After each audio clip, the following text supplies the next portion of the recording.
you're going to want to whip out the next bio here. You listen to Peter Phillips, the professor of economics and the former economics department chair at the University of Utah. Like I said last night, Peter's talks have become almost this cult classic among industry types. Everyone loves. He was backed by popular demand multiple years, and now flown all the way up here. Did you get flown, or did you have to bust the whole way? No horseback, though, at least. We got you here for sure, and really, it's a pleasure to have you here. And I think this is going to be, another really eye-opening and really enjoyable presentation. So I'd like to welcome Peter Phillips. Well,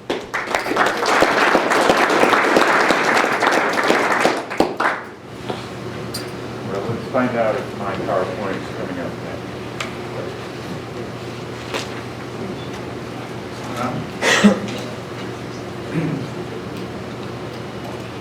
Where's Steve go? Where's Steve? I give talks like this every day. I probably give as many talks as you make skateboard. And eventually I turned the mic on.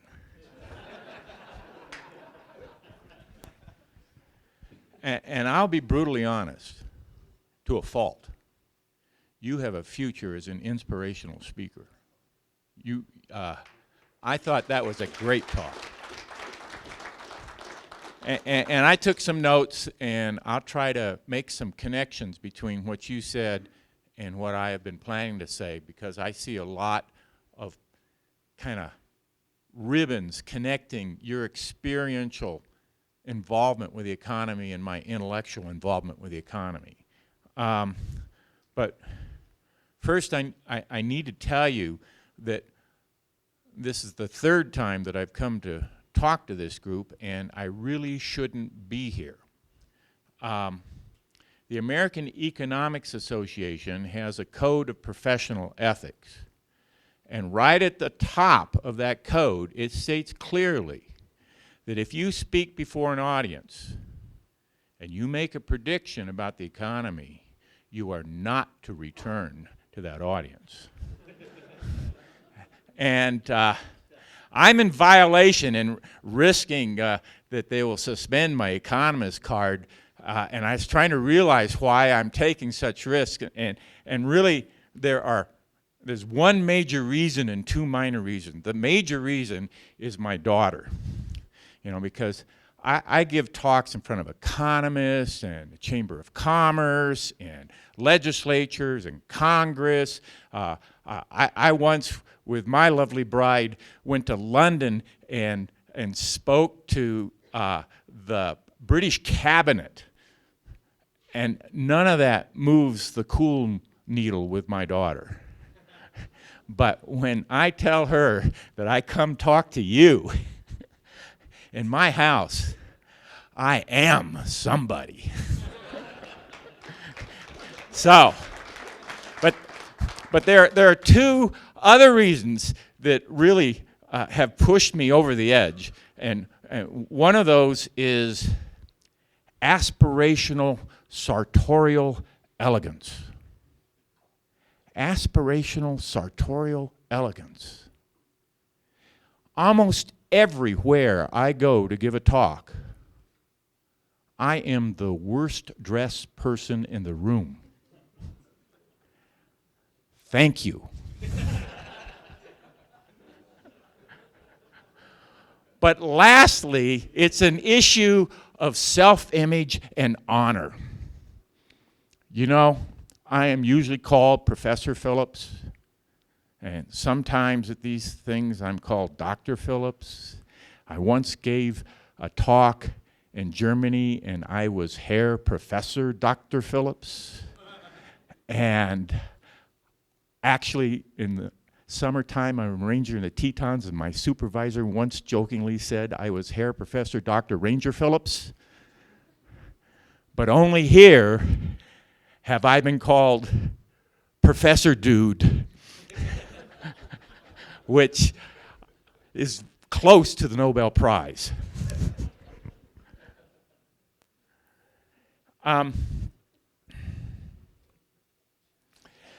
come to tell you a story. And this is the story in summation.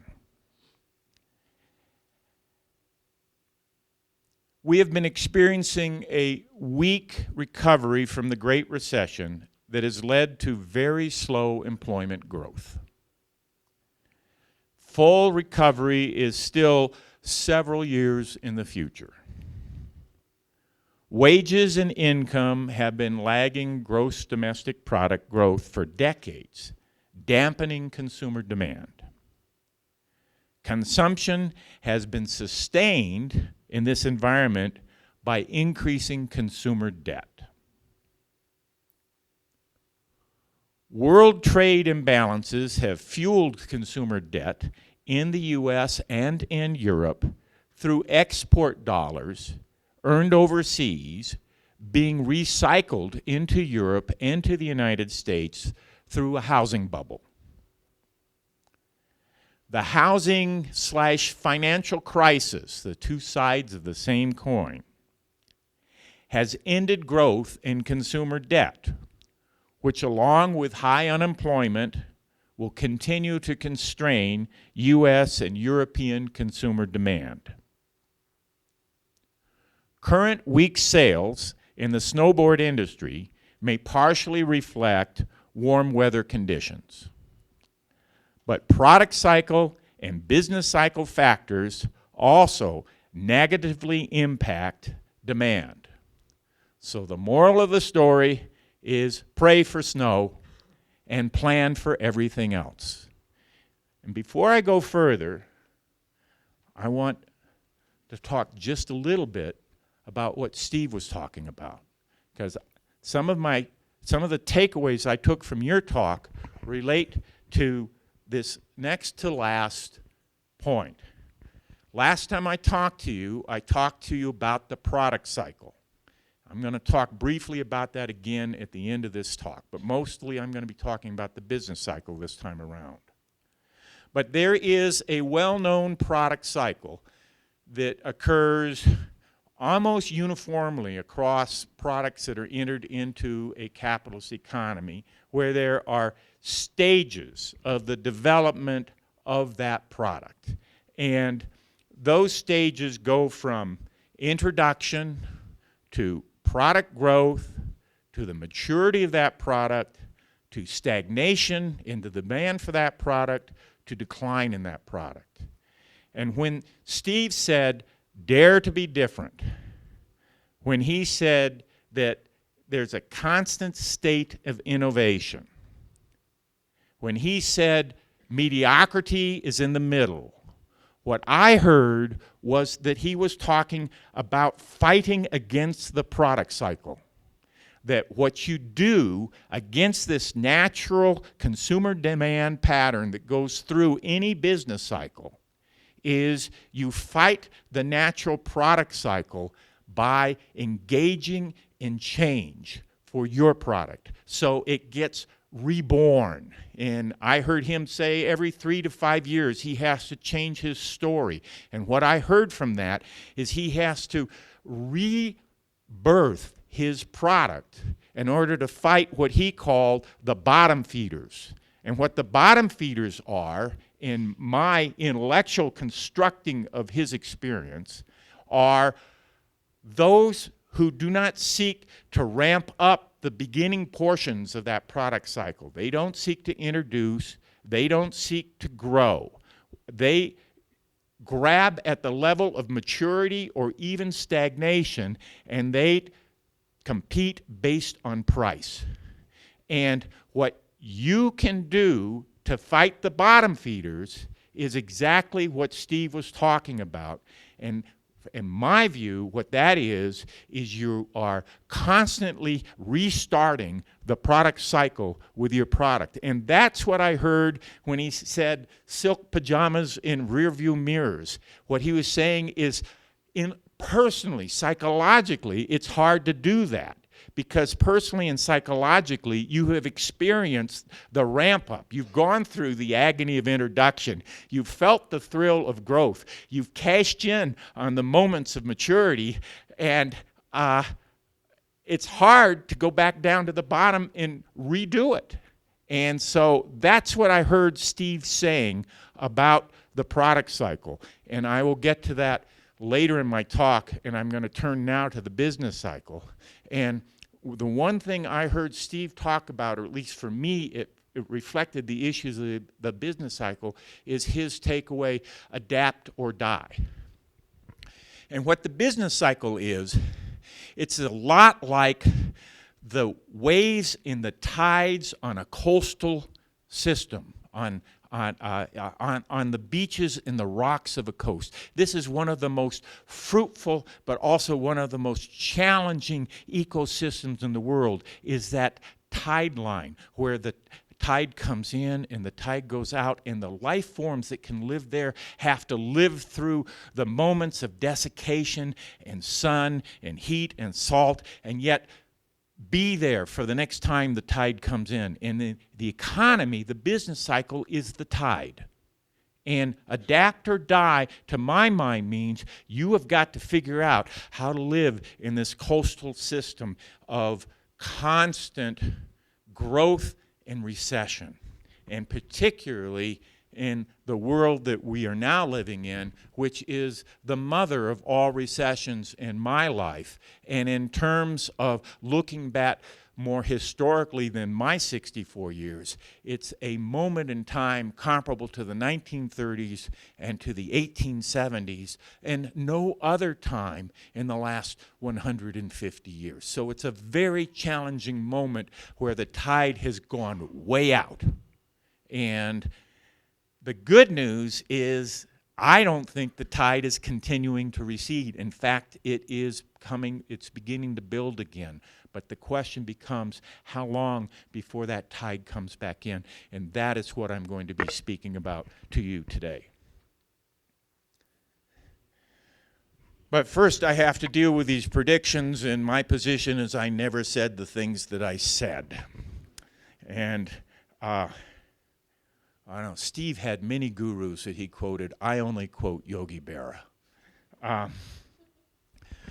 Okay. 2 years ago, well, almost really 3 years ago now, I said to you the employment population ratio collapsed fast between 2008 and 2010, and the comeback in the employment population ratio will be slow. What the employment population ratio is the ratio of people who are employed to people who are out there. And that matters to you because the ones who are employed are the ones that are getting the money to buy your stuff. So we want to keep an eye on the employment population ratio.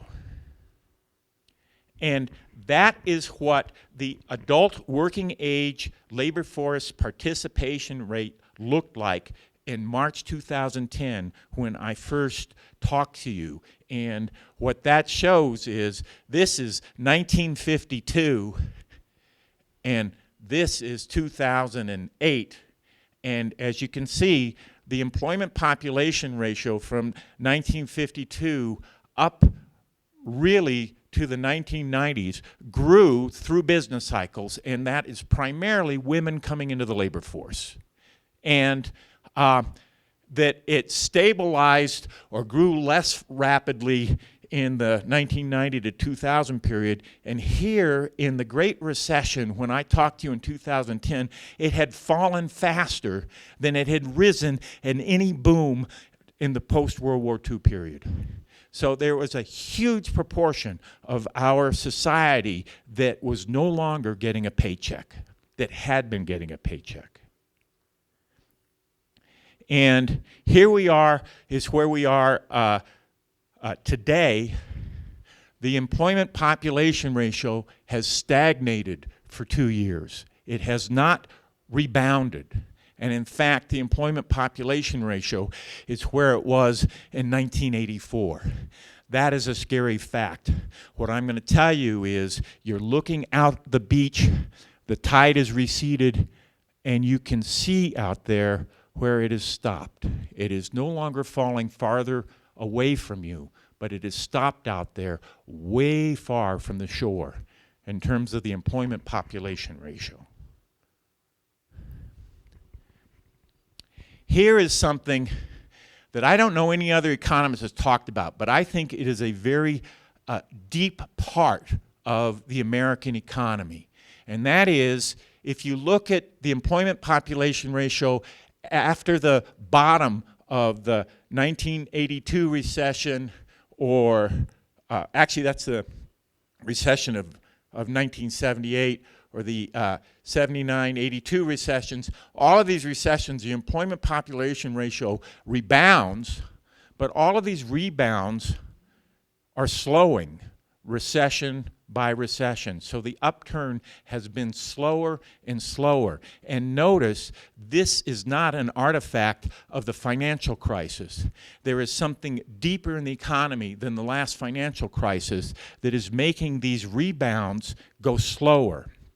And that is something to keep in mind. And I'm playing with the idea, but it was something that I thought about on the fluss, so I'm not really sure about it, but I'm beginning to think that maybe there is something like a product cycle for the entire economy. Something about the American economy is maturing in a way that it is not sucking people back in to the workforce as rapidly after each recession as it had been. There's some sort of maturation in the entire economy as well as the product cycle that is affecting the nature of rebounds from downturns.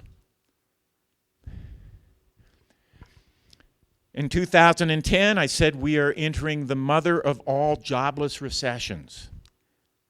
And I showed you this graph. And what this graph is, each of those colors is a recession since World War II. And the way it's done is it's indexed. So up there at 0% is the very beginning of the recession, measured by when there was peak employment from the last upturn in the business cycle. And so starting in month 1, peak employment in percentage terms starts to fall, month 1, 2, 3, etc. And so employment relative to the previous peak falls. And then at some point, it hits bottom. This is, I think, the 1982 recession. No, this is 1948. And it rebounds. And what I showed you back in 2010 are two things. The first thing is, back in 2010, employment had fallen farther in percentage as well as absolute terms than in any other recession prior to that. And the other thing I showed you is this brown line was a mild fall in total employment, but it took a long time to recover, and that was the 2000-2001 recession. And so what I said at the time was that if we recovered as fast as we collapsed, it would take 2 more years to 2012 before we would be back up to the top, back up to the employment level of 2007. And I said what I was worried about is maybe the recovery would be slower like it was in 2001. Then last year, I showed you that graph again. And what I said last year is we're in the worst of all possible worlds because it's a deeper recession than any time in the past, and it's a slow recovery like 2001. And here we are as of the February of this year. The recovery is pretty well established in terms of the labor market. But it is so slow a recovery that we'll make it back up to where we were in 2007 in about 2 or 3 more years. So those of you who have been following the Federal Reserve's announcements, they have announced that they are not going to increase interest rates until 2014. And they're talking about the end of 2014. And when they say that, they're looking at the labor market in that green line projection. And they're realizing that we're not going to be back to go until 2014, so they're not really going to be ready to raise interest rates until then. And that assumes that this line isn't a straight line projection, but as the economy gains steam, it tips and grows, employment grows faster. So, if you're looking out at the tide, you can say the tide will be back in about the first quarter of 2015. Back to where you were in 2007, with the one qualification, and that is that over that 8-year period, which is about the length of the Great Depression, over that 8-year period, population has grown. So that when we get back to go, it won't be go. And the reason it won't be go is because there'll be more people who by rights should be in the labor market but won't be. And that will be reflected in the previous graph of lower labor force participation, people who are out of the labor market entirely.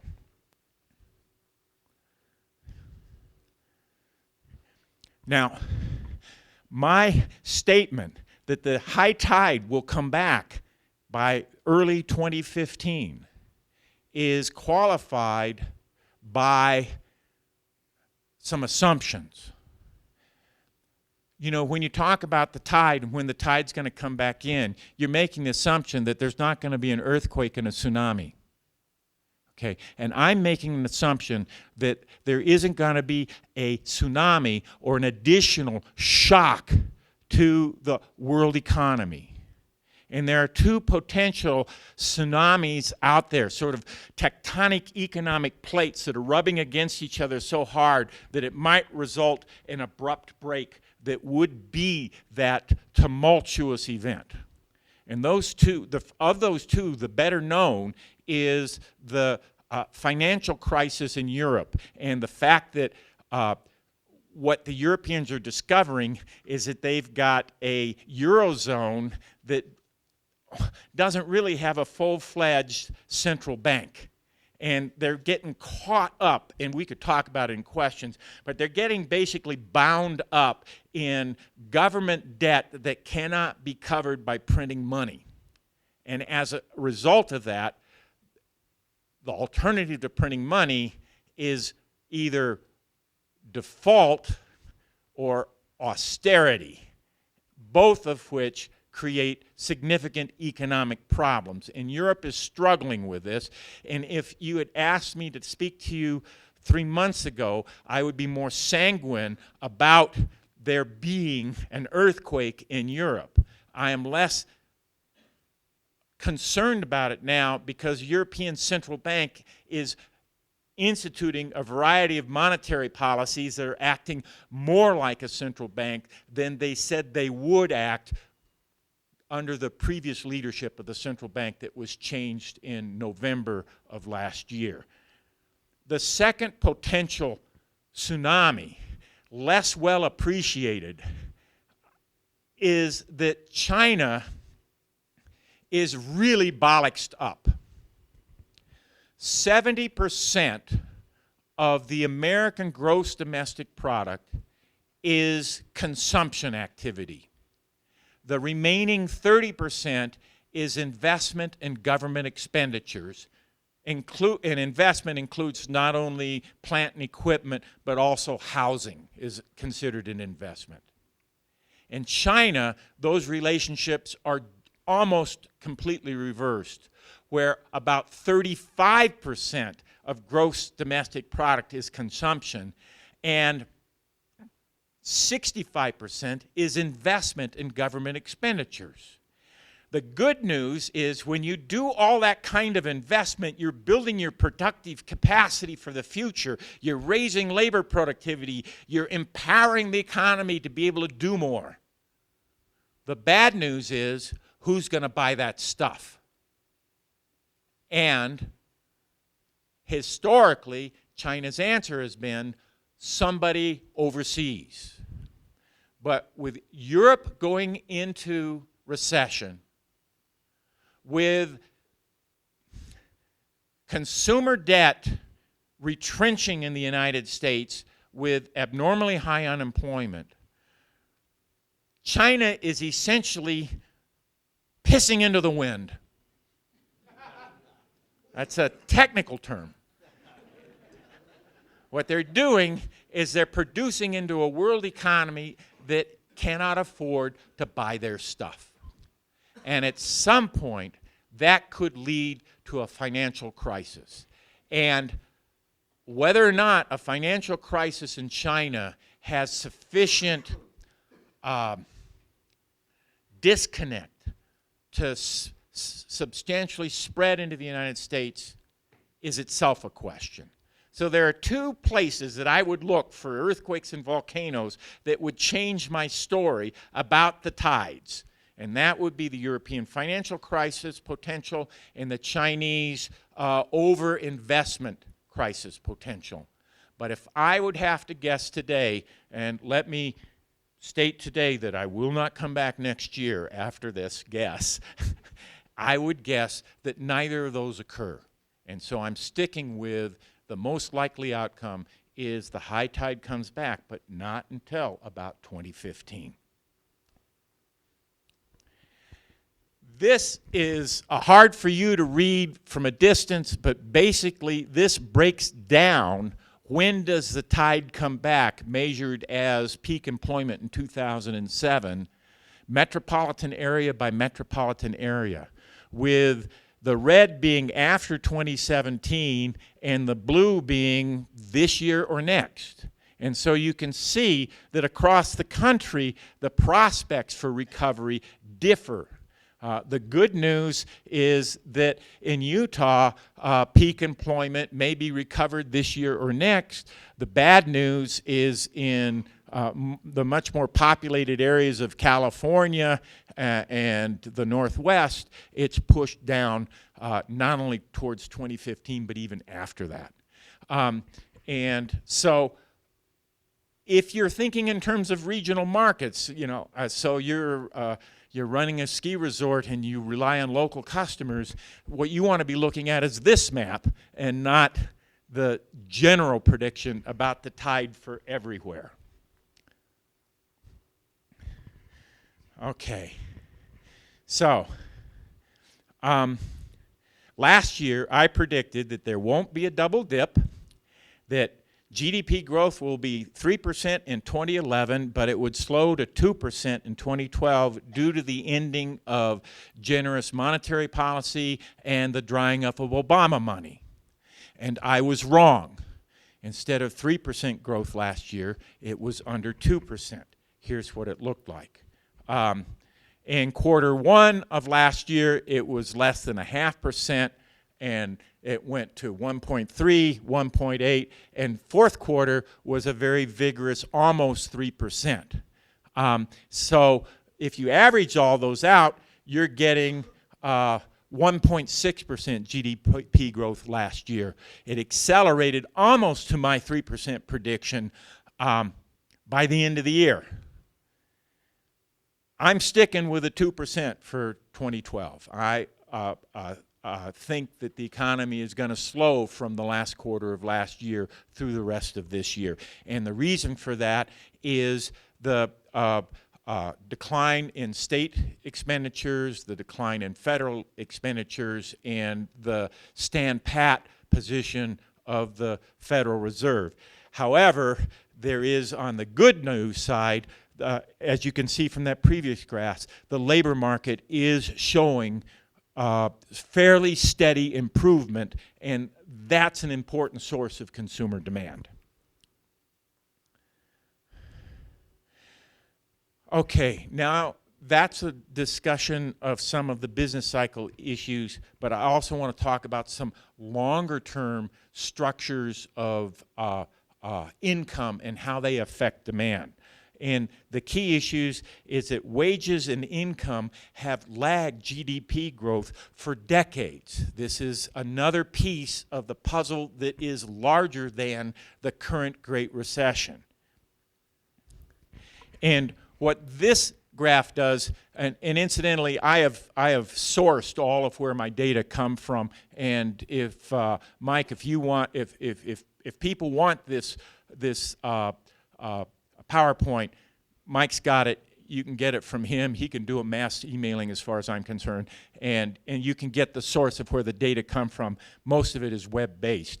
In any case, this is a NYU professor that created an index of productivity that is kind of pink, and an index, an index of real hourly wages that is pink, and an index of productivity that is that darker purple. And what you see is that from 1890 up through about 1970, productivity and wages grew hand in glove. But since about 1970, productivity has gone up much faster than wages. And the good news of that is that means there's increased profit that can be reinvested in businesses. The bad news there is who you're going to sell it to. And so there is a deeper-seated source of stagnation in the American economy that is this divergence of productivity and pay. Because in the last analysis, you need to make a profit, but your workers need to make enough money to be your customers. And there's a problem in the American economy where that is disconnecting. Examples being newly hired auto workers in Detroit being paid $15 an hour, which translates to $30,000 a year, which is a very low income to buy the $30,000 cars that they make. This is another view of the same thing. In this case, instead of hourly wages, it's median family income. And the reason median family income is of interest is one of the things that the American worker has done with these stagnating hourly wages is send both husbands and wives into the labor market, which increases the take-home income for the family as a whole. And that helped stave off the divergence into the 1980s, but by the 1980s, GDP per capita, which is a measure of productivity, kept growing, and median family income didn't grow nearly as much. So once again, there's an embedded problem of inadequate demand in our economy. And this is related to the current discussion of, well, what about the distribution of income in the 1% kind of conversation that you're hearing? The divergence of wages from productivity or family income from GDP growth, that divergence means that the difference goes somewhere else. And where that is going is to the very well healed in the American economy. They're picking up the difference between those two things, and they're ready to buy luxury goods. The good news for you is if you're selling something that is geared towards the very high end, you are going to be facing an ebullient demand relative to those who are aiming at more of the general customer. The bad news is you might be a general customer.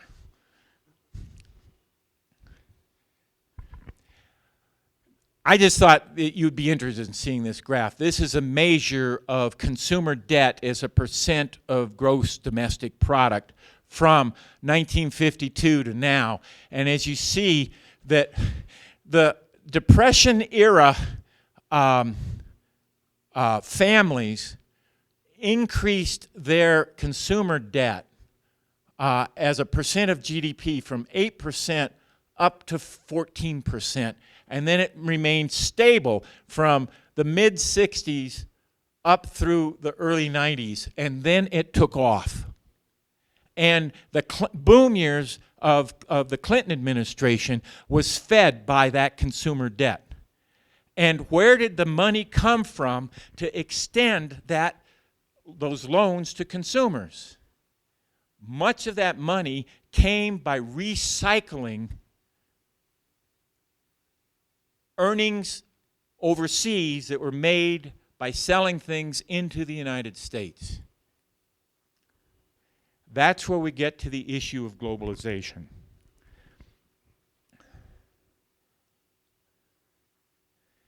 Here is a map of the world where the countries that are going towards green are countries that are running trade surpluses, and countries that are going towards the dark brown red are countries that are running deficits. And the United States is the mother of all deficit running countries, and we've been running a trade deficit for decades. And you can connect that to the smaller picture of the financial crisis, and it goes just like this. Over the time period that the United States has been running an increasing trade deficit measured as a percent of gross domestic product, the size of the financial sector in the United States has doubled from about 4% to 8% of gross domestic product. What are these new financial people doing when you have the banking sector and its shadow banking sector doubling in size? What they are doing is they are being the intermediary that is repumping. First it was petrodollars, and then it was essentially trade surplus dollars back into the United States from overseas. So China sells us this microphone, we send dollars to them. They don't buy anything in China or anything from us with those dollars. They circulate it back to a bank in the United States, who in turn loans it to a consumer that buys something. And so the various innovations in the financial system was designed to grease the wheels of this recycling of dollars from our trade deficit. Mortgage-backed securities was a technique to convince a Chinese investor that he could buy American housing without ever having to kick the tires, open the door, or check for termites, or see whether you can afford to pay your loan back.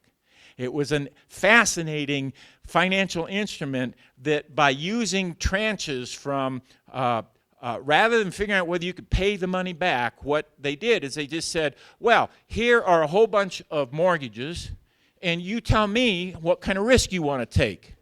If you're a risk taker, you have to take the responsibility for the first 10% of those mortgages that go under. And if you are risk averse, you get the gold-plated mortgages that are the last 10% to go under. And we don't know in advance who's going to go under. We'll just do it retrospectively. If 10% go under, it's your egg on your face. If 50% go under, you guys handle it. You're cool.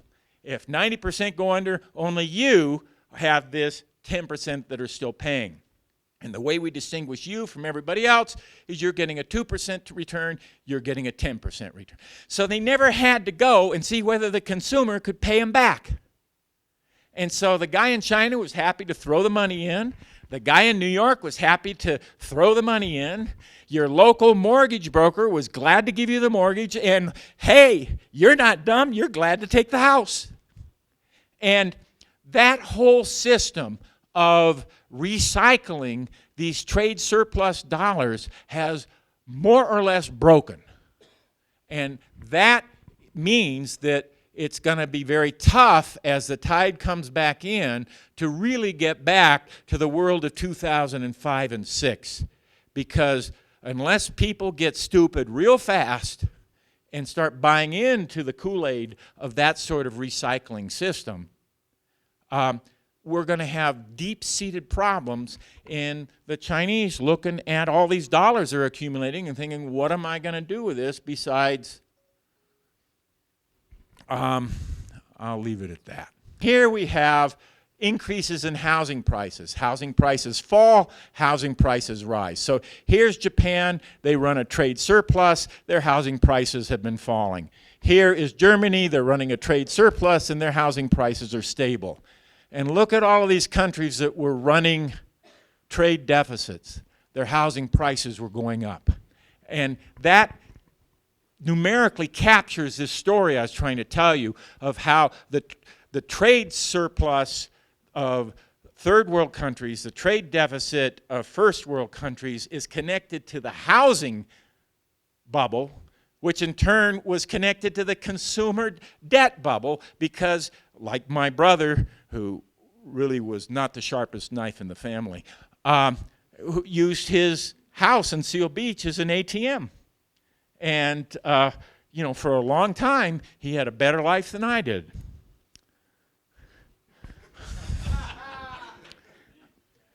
Okay. That's the big picture. Now let's go down to the level of your industry. And last year's data sucked. And basically, the data that Mike provided me are saying in sales terms, sales are basically down about 5% across different measures in your industry. And the question I asked myself is, how much of that was snow? How much of that was business cycle? And how much of that is sort of these long-term trends that I've been talking about associated with trade surpluses and deficits, consumer borrowing, and that sort of thing? I don't have a great answer for you on that. You just don't pay me enough money to give a great answer. So I got a bullshit answer for you. Matches what you pay me. It clearly had something to do with snow. Okay? All right, so we're off to the races here. And mentioning snow, I had to stop for a moment and complain about snow a little bit. And that is, my lovely bride and I went for a walk on the John Muir Trail last September and October. And around October 10th and 100 miles up the road, it just dumped on us. And if we had not found a ranger cabin with a left-behind park archaeologist that was still in that cabin throwing wood into the fire, I wouldn't be here talking to you. We would have been in a world of hurt. So I thought it was going to be a big snow year, and when it turned out that the only snow that ever happened this year fell on me, I just have a lot of personal issues here. But going past that, we get to the product cycle, business cycle issues that I've talked about in advance a little bit because Steve talked about them. This is a slide I gave you last year, but it's an important framework to think about what you're doing, okay? If you're doing nothing but what you started out doing, you're going to go right through each of these steps. From introduction, which may fail because you don't figure out how to introduce it, to growth, if you succeed in introducing it, to maturation. And maturation comes in part because other people figure out how to get into your market, so that growth slows down because other people feel part of it. And that maturation also comes in part because there are other what we call product differentiation alternatives to what you're doing that are close enough that they start sucking up some of your demand as your customers move slightly to the left or slightly to the right of what you're doing. And if you continue to stay the course, then you're going to hit a period of stagnation followed by decline. And so what you do about the product cycle is you recognize that it's something that you can innovate without going too far from your first great idea. So you don't have to go from skateboards to nuclear power plants or iPads, but you're going to go from a skateboard shaped like this to a skateboard shaped like that, or to a skateboard with wheels this size to a skateboard with wheels that size, and each time you restart the product cycle. You never restart the product cycle in the grand way of a grand innovation.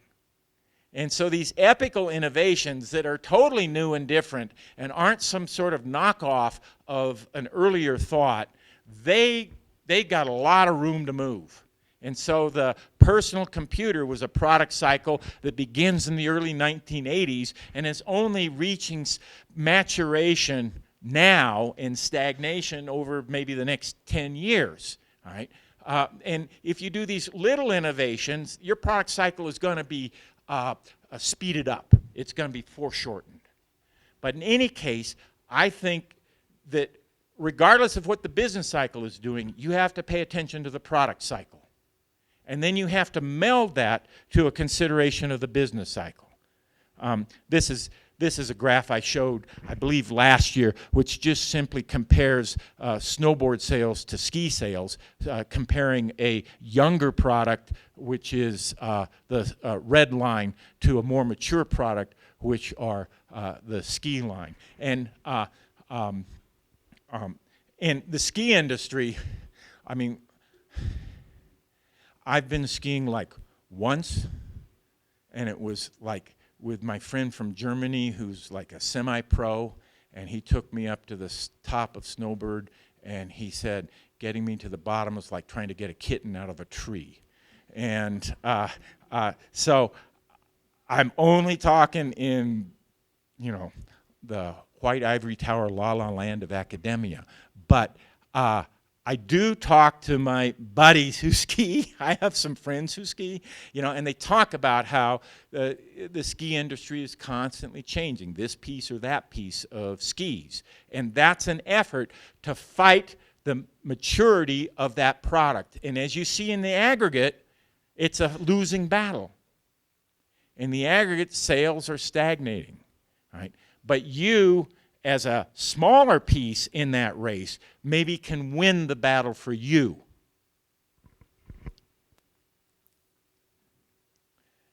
All right, I'm just going to go to conclusions here. These are bad times. Why you keep inviting this particular harbinger of woe back again and again is a sign of insanity, I think. But the good news is, in the worst of times, the best of businesses have been created. General Electric was founded in 1876, which was probably a worse year than 1933, and certainly a worse year than any time we've experienced in the last 5 years. Microsoft began in 1975, right at the end of the oil crisis. Wikipedia began right in the middle of the 2000-2001 recession. So bad times need not be bad times for you if you've got a good product and a good business plan. And the keys to success are ones you're familiar with. You need a solid organization. One of the things that came out as a theme of Steve's talk was talking about what made his organization solid, the people, the management philosophy, and so on. If you got a crappy organization, you might make it in the boom. The heart of my studies as an academic is the construction industry. And it is amazing the crappy contractors that can go into business in the boom and make it for a while. But you can go into business in construction in the bust if you've got a good organization, among other things. You need a plan for survival as a foundation for your plan of success. This is not a time to just put all sheets to the wind. It is a time to trim your sails. Sail, but don't sail with all sheets to the wind. Have a plan B for difficult economic circumstances. Know what stage of the product cycle you're in and plan for the adverse circumstances as your product cycle matures. And have a realistic understanding of your economic environment. So, the moral of the story, pray for snow, and plan for everything else. I'll be pleased to take questions.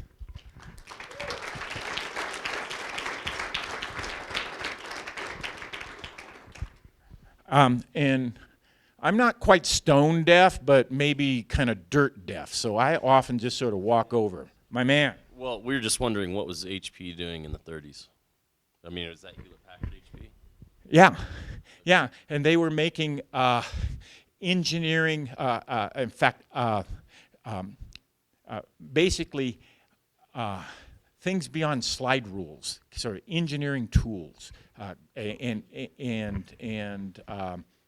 so they started out as an engineering equipment company.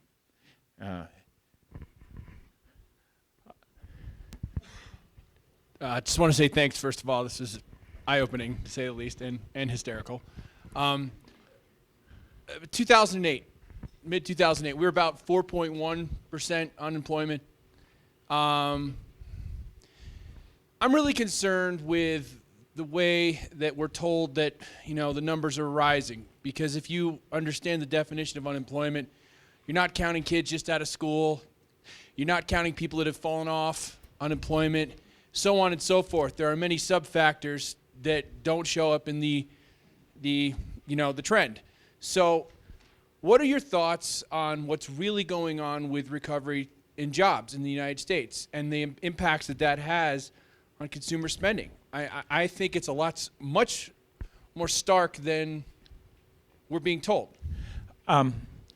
I didn't emphasize the unemployment rate, and I emphasized the adult working age labor force participation rate because as an index, as a measure of what's going on in the labor market, it has fewer ambiguities. All measures are going to have some sort of measurement problem. The unemployment rate measurement problem is I'm unemployed if I've lost my job and I'm looking for work in the last 2 weeks, okay? And so if I've lost my job and I've decided, do I use the pistol or not, and I'm sort of thinking about this for 3 or 4 weeks, you know, I'm not unemployed, I'm just despaired. Right. And so I use the labor force participation rate because what that includes is the employed and the unemployed. But even it is a problem. And the reason it's a problem is because you can be out of the labor force because I'm sitting here staring at the gun and going, well, I can't afford a bullet. That's my problem. Or you could be going back to school. And if you're going back to school, maybe it'll lead to really good things. Okay, or you could even be opening your own business and you're not in the labor force and you might be the next great skateboard manufacturer. So even the labor force participation rate has problems. And I think there's a lot of help and perspective by looking at long-term trends. And so the additional problem is some of the more subtle measures are data series that don't go back very far. And so I liked in this talk to use the labor force participation rate, even though it does have some problems, like somebody dropping out of the labor force and starting their own business or going back to school and not just sort of sitting on their couch and staring at a gun. So there's some good things that can happen when you get out of the labor force. All right. In general, it's the best measure of what's going on in the labor market that you can look back 50 or 60 years with. And if your question is it worse than people say? It depends on who you're listening to. If you're listening to me, it couldn't be worse than I say. You know, it's bad. Well, let me think how bad is it? I think that there is a generation of people who've come of age, as my daughter has, who's 24 years old. The people who basically are getting done with how far they were going to go in school, whether it was high school or college, in 2007 or 8. Those people who entered the economic world at that time have entered at such a disadvantage. And studies of the cohort that entered in 1981, 82, compared to prior and after that, found that that little cohort was slammed compared to their same age cohort that preceded them or followed them. And this is such a big, well, isn't a deeper, but it's such a longer lasting period of labor market malaise that is hitting the young and the old disproportionately. And, you know, the old, they're going to do everybody a favor and die, you know, but the young are going to be around and bitching and moaning for a very long time. And so for them, it is tough. And so if there's an area that I haven't emphasized, it's that. That's a really tough thing, and it's a long-lasting thing. And even as the tide comes back in, they're not going to get washed up to the high levels of the people who preceded them. Other questions? Hey, you mentioned that the European Central Bank has put some things in place to help that situation. Yeah. How do you see that working? Like, how long do you think Europe is going to be in trouble, and how's that going to affect kind of trade relations with U.S. and Europe, kind of the import-export stuff? Okay. The previous head of the European Bank, who stepped down in early November, said, "We're not going to do anything. Now let everybody twist slowly in the wind." He was German. It just sort of came with his sense of things. And the next guy who came in, who was Italian, said, "Me too, I'm not going to do a damn thing," and then proceeded to pump the European banks full of cash. And they did it with something called the long-term repurchase operation, LETRO. And what it was they basically said to all these European banks, "We're going to loan you 3 years worth of money at 1%. Why don't you take some of that money and make a profit on it by loaning your government who's borrowing at 5 or 6%. And you get the carry between those two numbers to make some money on." Well, they did some of that. They sat on a lot more of it, but it really eased the short-term crisis in government financing everywhere but Greece.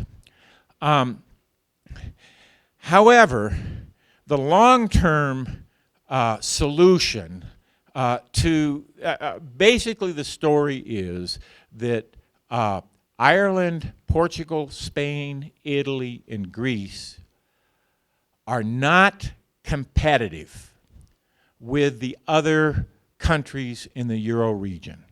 They are all running trade deficits, with Germany primarily running a trade surplus. Germany is their China. And they do not have the option that countries that have their own currency, such as Great Britain have, of devaluing their currency relative to Germany. And so the only way they can cut off these trade deficits with Germany and also the northern tier countries is by cutting their own wages so far that they then become competitive. But that takes a long time, so in the near term, what they've got to do is they've got to sell off government assets to cover their government debts. And so the solution that's going on in Europe at the moment is a solution of austerity. The contrasting example is Iceland, which has its own currency, went through a very similar housing bubble, and what Iceland did is it massively devalued. And devaluing cuts wages if you're buying foreign stuff. It doesn't necessarily cut wages against domestic stuff. So it's a form of austerity, but it seems to go down easier. It's a pill and honey. And the result has been that Iceland does not have the high levels of unemployment that we see in the southern tier countries. Because the way austerity happens without a devaluation is you have to have the intermediary of unemployment. And that brings its own problems, namely the unemployed don't buy stuff. So austerity is a hard way to solve the problem, and it's a long, slow process. And probably what's going to happen, and this is not a prediction, this is a speculation, because I spent some time thinking about the predictions. Probably what's going to happen is we're going to see exits from the Eurozone as austerity if austerity tightens down as hard as it has. The southern peripheral countries in Europe do not have good choices. Even bailing from the Eurozone is not a great choice because you can devalue, but you have less access to these other economies' markets if you do that. So Europe is in a tough slog. The thing that's hard for me, the reason I don't see Europe being the tsunami that creates a double dip in the American economy is it does not appear to me that any financial crisis is going to happen so precipitously and catch people so unawares as the domino effect will cascade over into the American banking system. And if that's right, then Europe is going to be a drag on the American economy, but not a sufficient drag to turn us back into recession. Well, it's a terrible death to be talked to death. But some people are suicidal. Okay, I'm looking back at the notes. Okay, so you're assuming that your 2012 prediction concluded with assumes that recovery will accelerate in 2013, 2014. I'm concerned. What are your thoughts on inflation given our current monetary policy? There ain't going to be inflation. Okay, I'm a double-board Keynesian when it comes to these issues. We're in a liquidity trap. Here's the way I think about it. Okay, there's a very simple equation you learn in the first year of graduate school in economics. Prices times the quantity of goods in the economy equals a stock of money times the velocity with which money circulates. And that equation then says if you increase the money supply and the velocity of money doesn't change, over here on the other side of the equation, if the quantity of goods don't change, then you've got to have inflation, all right? But we're in a situation where the velocity is not constant. Trust me, look at my savings. I got 15% of my retirement in the money market. The money market is like putting your money under a mattress. It hasn't turned out any interest since God was young, okay? And I'm putting it there because I'm scared to death. I actually believe what I say. And I'm not the only one. The banks are taking money and they're sitting on it. And the effect of the increased money supply has not been an increase in prices because the velocity has slowed and people are sitting on this increased money supply. Now, what happens as we get back, as the tide comes back in? Okay, well, that's where it gets tricky for Tricky Ben, because Bernanke and the Fed have to, at that point, start reabsorbing these amounts of money in a way that doesn't kill the recovery. And what will happen is you'll get an uptick of inflation, but a little more inflation is good for what ails you. Because if inflation goes to 3% or 4%, core inflation is about 2% now, then people are going to start thinking about that new iPod or that new computer differently than they're thinking now. What they're thinking now is the prices of computers haven't gone up and they're always making better ones. Maybe I'll wait a little longer. But if they start thinking that new computer is costing X and tomorrow it'll cost Y, maybe I'll get there before. And so a little bit of inflation stimulates demand. The trick is, how do you keep the horse at a trot and not start to run away? And so it's up in the air. They may not pull it off, but I suspect the Fed is going to be able to reabsorb that much of that stock of money in an incremental fashion. I don't think that we're going to be facing substantial inflation like in the early 1980s. We're done. Okay. Thank you very much. Thank you again. Excellent.